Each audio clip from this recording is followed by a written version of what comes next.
I love true scary stories, but not when they happen to me. My uncle passed away back in 2009. I didn't really know him too well, but he always was kind to me when I saw him at family gatherings and whatnot. My parents attended the funeral out of state and left me and my little sister home with my brother, who was 22 at the time. They were going to be gone for 3 days. I was 14. My sister was 11. We had fun while my parents were away. We stayed up late, watched movies, and played games. My grandma came over every afternoon to check on us. The second day they were gone, I was in my bathroom, and after I had finished, I began washing my hands. I heard a voice say, "You left the TV on." It was a little kid's voice, and it came from right behind me. I turned around quickly, but there was nobody there. Now, I don't mind telling you that all of my hairs were standing up at this point. I see the shower curtain, and I'm so scared to open it to see if there's someone hiding in the shower. I was absolutely terrified, but I peeked, and I was ready to see a little kid in there. Nope, there was nothing. I figured I imagined it, and I continued on. I didn't tell anyone because I thought they would just make fun of me, and they definitely would have, especially my older brother. After this, I would sometimes hear muffled voices or sounds like crying and whimpering at times, but I never could really tell where the sounds were coming from. I would just think they must have been outside, but mostly this would happen late at night, when no one would be out there. This went on for a long time. It was about a year later when I found a crumpled piece of paper in my desk drawer once. It was a crayon coloring of a little kid and what looked to be a large man or monster even. It was all in black crayon and done messily with many lines and swirls all over it. It creeped me out, and I figured it was just something my little sister did when she was younger, so I threw it away. I did ask her about it, and she said maybe, but she did not remember it, and it definitely was not her style. Looking back, there was many things or hints like this. Stuff was moved or misplaced. Things I would always keep in a certain place were moved or even lost. I mostly shrugged it off. One night, my family was talking about this kind of stuff, and we all had similar stories, but no one ever told anybody. All of us had heard the crying. My mom remembered that her brother, my uncle who died, had said that he was being haunted by a little boy. He even saw him once. The boy would always cry and try to get his attention. We figured that this was the same little kid that we had all heard. He was trying to get our attention. But why? So my mom said out loud, "Little boy, you are dead, and you have to go now." Immediately, there was a loud thud, like something heavy fell in the dining room. We all froze in fear, and my dad ran in there, but there was nothing out of place, or any sign of that noise. I'd like to say that everything just stopped completely at this point, but sometimes I would still see shadows dart across the room out of the corner of my eyes, once in a while. For the most part, though, it did stop. I never heard the crying again anyway, but my mind is always brought back to that picture of the little kid and that large black monster. I've always been kind of scared to even think about it, much less say it out loud. But maybe the little kid wasn't the problem. Rather, that big monster in the picture is what was making him cry, and the reason he wanted to get our attention so badly. And that thing, whatever it was is still around, lurking and watching.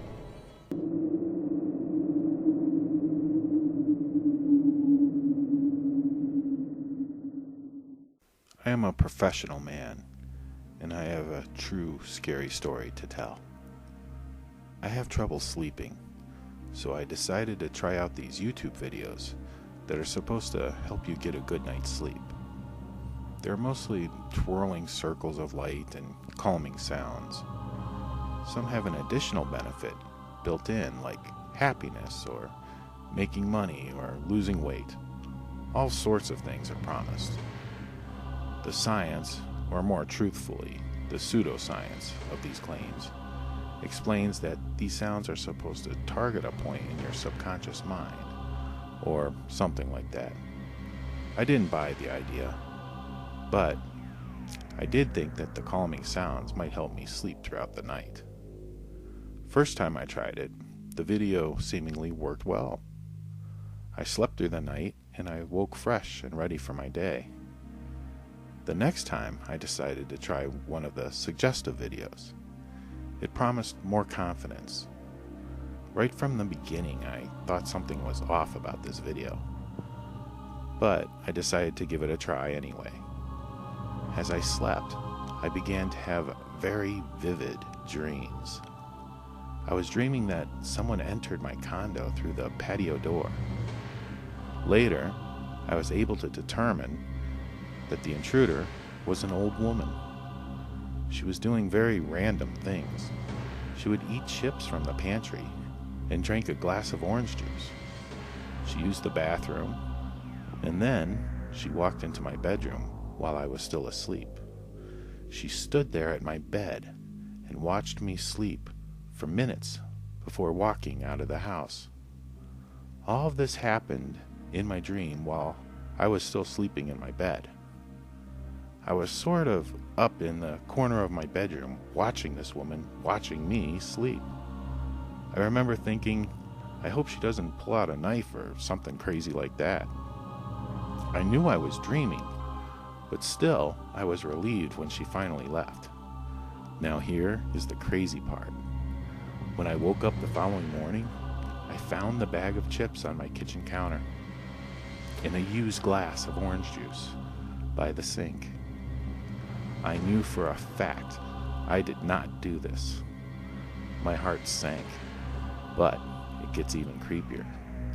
I went to the glass patio door that the old lady entered through in my dream. I expected to see it open, or at least unlocked. It was still locked, and from the inside, nobody could have left the condo and locked the doors unless they were still inside. Needless to say, I checked the entire place and I found no one. But someone had been in my condo. When I went back and looked for the video I had watched on YouTube, it was gone, or at least I could not find it again. Now, I never leave YouTube videos on while I sleep. And in case you are wondering, I now have even more difficulty sleeping.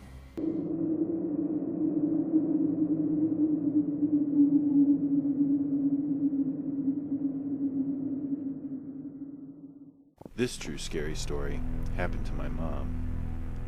My grandmother, my mom's mom, died about 14 years ago in 2001. She died on a Wednesday, alone in her home. She was not discovered until 2 days later on Friday by my mom at exactly 8:15 p.m. My mom looked at the clock when she found her. Anyway, my grandma gave my mom this clock many years ago. It was nothing special. It was just a clock that had a glass base and a gold face. It was battery operated, and it had no alarm or any special functions, other than it was very pretty. My grandma was a strict mother, and she was very family-oriented. She would not allow the family to fight, or to not attend family functions. Everybody had to get along, and she would not tolerate any family feuding at all. Fast forward to August of 2015. My grandma has been dead for 14 years now, and my mom is fighting with her sister over something very stupid, in my opinion. They haven't spoken in months. This would have been unacceptable to my grandmother. Saturday, August 15th, 2015, is the 14th anniversary of my grandma's death. The clock that she gave my mother inexplicably rang like an alarm clock around 4 p.m. in the afternoon. My mom said it sounded like a bell ring. It stopped after a minute or two. This is extremely weird because this clock does not have an alarm. There is nothing to it except for the battery compartment and a knob to turn the hands. We all examined it, and nobody could find any rhyme or reason for this clock to ring. Mind you, it has never rang before either, and she has had it for probably about 20 years or more. Then Monday, the 17th, at exactly 8:15 p.m., the clock started ringing again. This was the exact time my mom found my grandma dead. My mom was alone, and she could not get this clock to stop ringing. She almost broke it because the ringing was so annoying. Finally, after about 10 minutes, my mom said out loud, "Okay, Mom, I will call Jeannie," her sister she was fighting with. "Just stop that damn ringing." Instantly, the clock stopped. My mom believes her mother was mad that she was fighting with her sister, and she was reaching out to her from beyond the grave. No one was there to confirm these events, but my mom would definitely not lie about this. We figured the first ringing on Saturday at around 4 o'clock was the actual time that my grandmother died.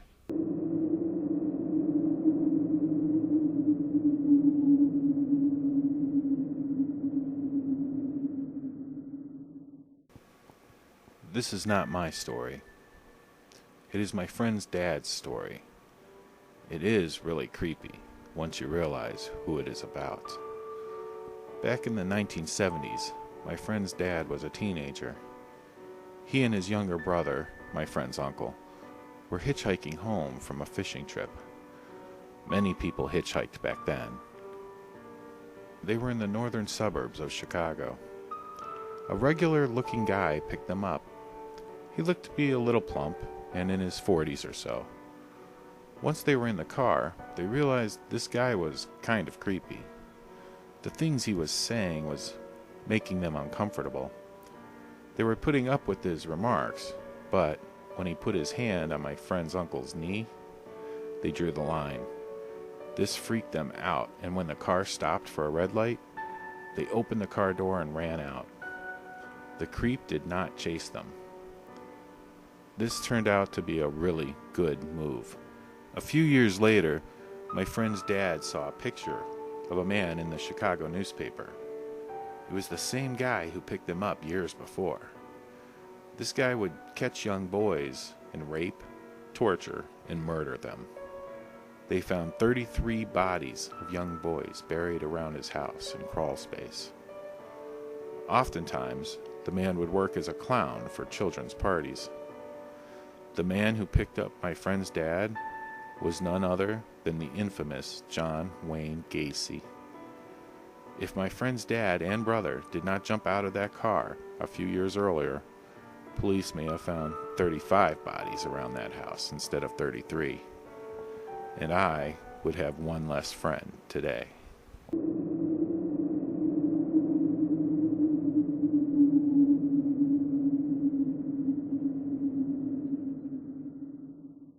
My true scary story happened years ago. I was only 8 at the time. It is possible that it really was nothing. My mom and my dad say it was nothing, but I am not so sure. I was with my parents in a grocery store. I went and looked at the toys while they gathered the groceries. I was looking at the candy when a man offered to buy me some. I politely said no thank you. I was told not to accept candy from strangers. Then, while my parents were checking out, I was looking at the gumball machines and the riding horse. I went back to my parents as they were finishing up. I took my dad's hand and I started to leave out the door. Then, I hear my dad's voice call my name. I turn around and I saw my dad coming. I had took the hand of that same stranger who wanted to buy me the candy.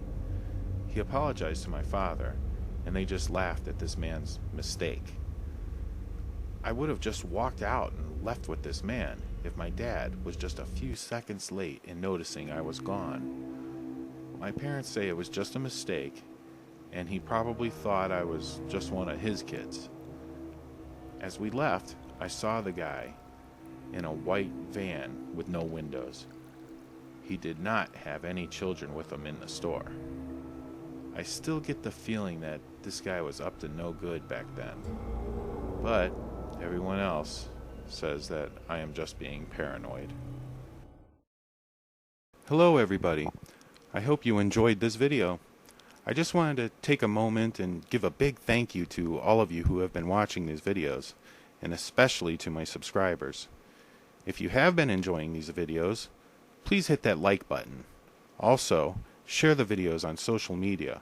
And if you haven't done so already, please subscribe to the channel. These things really do help a lot. If you would like more true scary stories, head over to the website at midnightfears.com. We have a ton of them posted there. If you have a suggestion or you want to share your own true scary story, please leave a comment below or email me at info@midnightfears.com. I would love to hear from you. So thank you all once again, and as always, please remember to sleep well.